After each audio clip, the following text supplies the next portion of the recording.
So my peoples, what's up, my peoples? It's your main man, Hershon on Dr. Life, in the business of saving lives. First responder.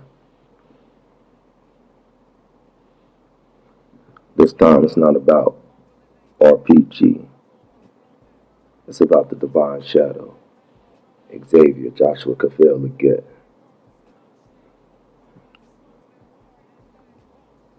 It's not about RPG, it's about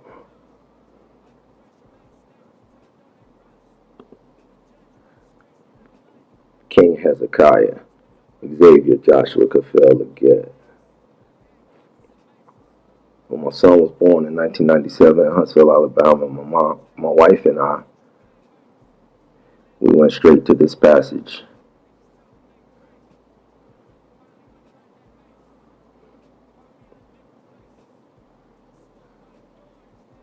We went straight to this passage. 2 Chronicles 29. Hezekiah purifies the temple. Is it true like your next business venture is going to be documentary? You're doing a documentary, is that true? Yeah, I'm working on one. We doing a collection of info on Dr. Sebi. Yeah. You know, we just left his space today to get some more products. Oh, but yeah.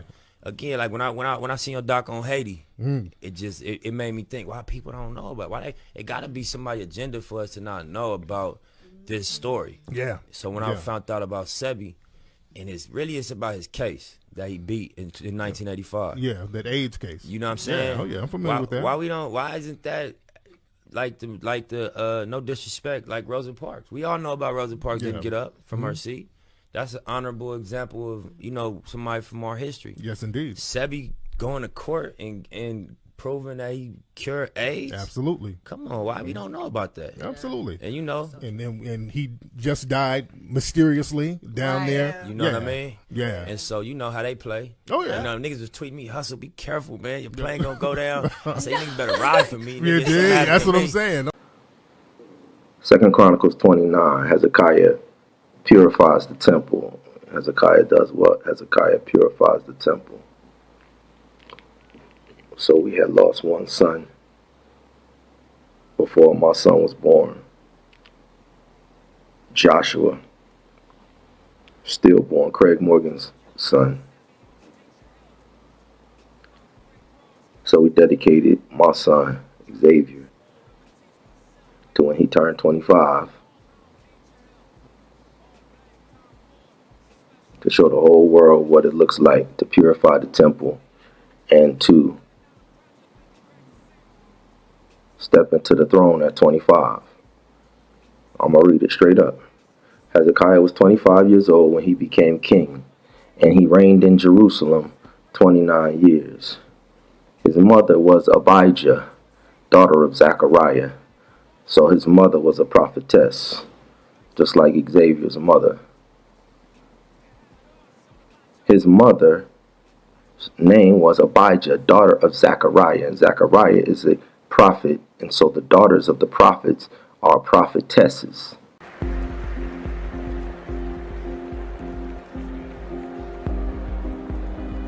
They used to call it the man killer event because essentially you sacrifice your body on a day-to-day basis in training and definitely out on the track.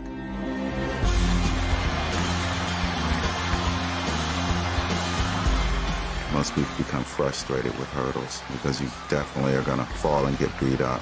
You're going to have your knees scarred up, and the first time you really crash in the hurdles, if you don't get up right away, you can tell right at that moment if someone's going to be a hurdler or not.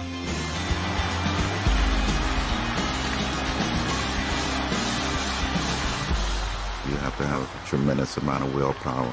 Very few 400-meter runners actually become 400-meter hurdlers because they can't operate over hurdles when they run out of gas. So if you don't like running in pain, you won't be a 400 hurdler. It's a special person that runs the event that even wants to.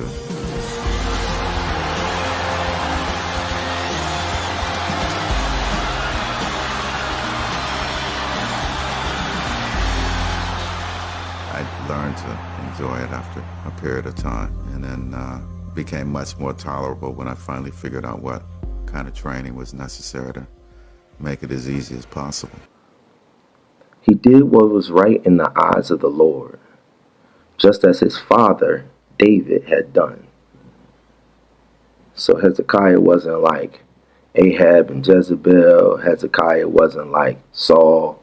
Hezekiah was like, on his mom's side, the prophets, and on his dad's side, King David. In the first month of the first year of his reign, so it's January, this is the first month of the first year of when he turns 25, Hezekiah opened the doors of the temple of the Lord and repaired them. He brought in the prophets and the prophetesses. He assembled them in the square on the east side. Keep telling y'all that Palm Forge Academy is special. The greatest of the kings always come out of the east. Nothing happens in the west. You give your testimony, you touch and agree in the west.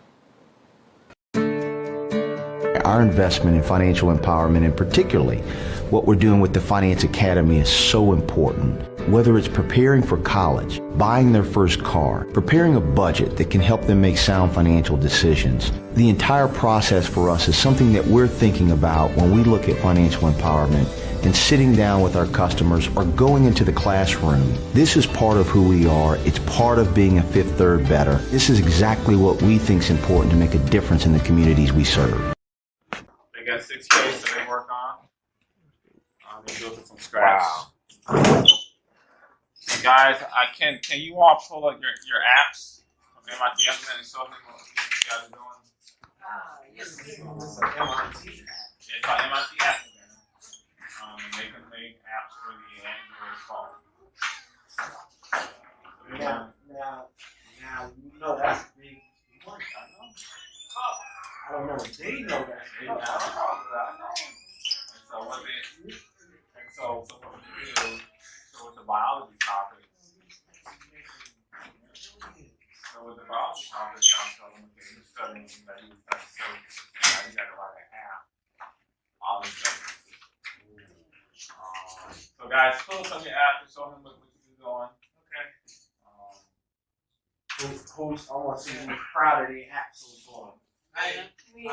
Y'all know these people who make Snapchat and all of that. Y'all know they ain't ever working to get in their life, right? This where's hey, children around the country don't even have access to this type of stuff. I've been all over the country, I promise. I've never seen children learn how to. Listen to me, prophets and prophetesses.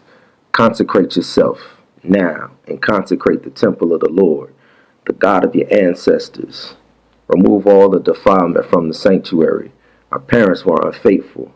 They did evil in the eyes of the Lord, our God, and forsook him. They turned their faces away from the Lord's dwelling place and turned their backs on him. They also shut the doors of the temple and put out the lamps. They did not burn incense or present any burnt offerings at the sanctuary to the God of Israel.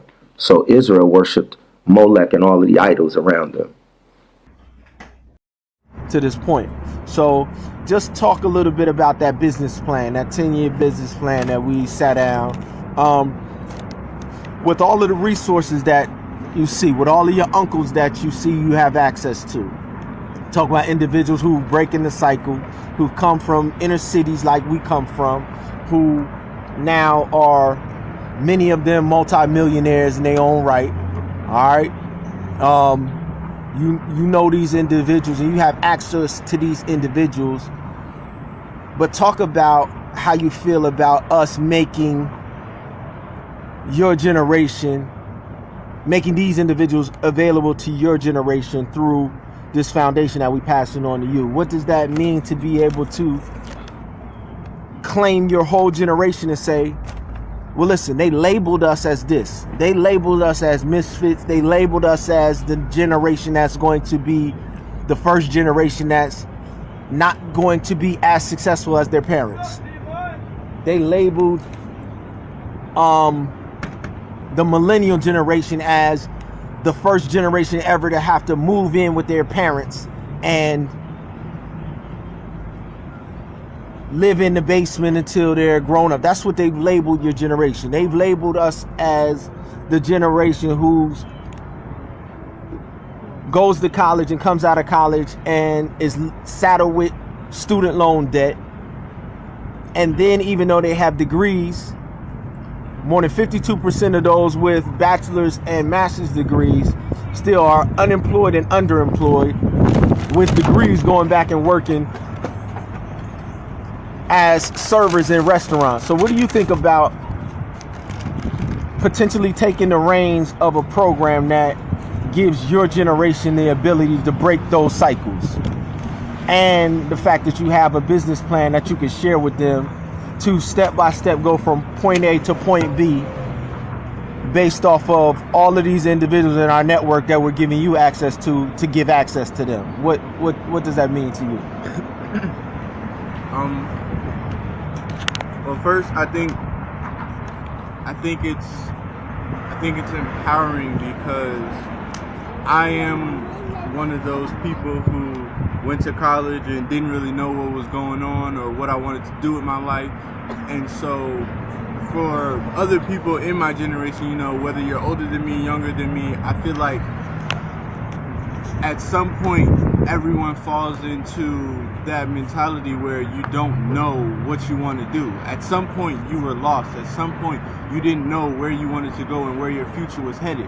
But because I have the connection that I have through my parents, because I have, you know, because I know the people that I know, because I was, you know, around, and I can call somebody up and be like, hey, you know, would you let me come work for you, you know, just as an intern to see what this is like? Or, hey, can you point me in the direction of where I'm supposed to go? Hey, can you give me some guidance? Because I had that, I am better off for it. And with the foundation that we're building and the business plan that I'm working on, it's not only going to set me up to better myself, but I plan to share it with other people, you know, in my circle, you know, lead by example. Once I make it, I mean, anybody can make it, because as far as I'm concerned, I still don't really know where I want to go, but I don't know what I want to do right now, but I know in 10 years I know where I want to be. I want to be successful. I want to be happy. I want to take care of me and my family. These are goals that everyone has. And so with the business plan, those are goals that you can meet. And there are other goals that everyone has. You know, you all have spiritual goals. You all have monetary goals. You all have personal goals that you want to reach. And through these connections, we have people who can motivate you, point you in the right direction.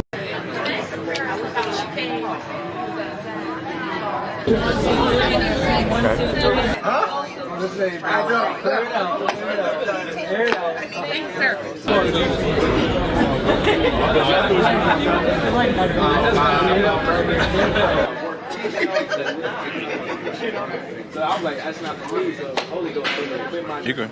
3.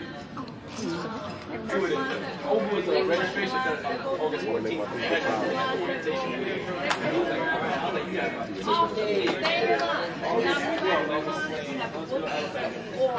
You know how many stories we heard? Now you know when you get there, whole I get there, they're like,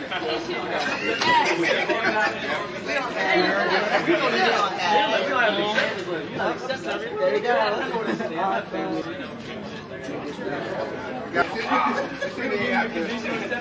Go through financial clearance, and then I get there and they give you a bill. You got a bill. You got to do 70. So we don't have any more VIP, but I took that line. Was it Mr. Brathwaite? So we still have it. We're still doing it. We still have it.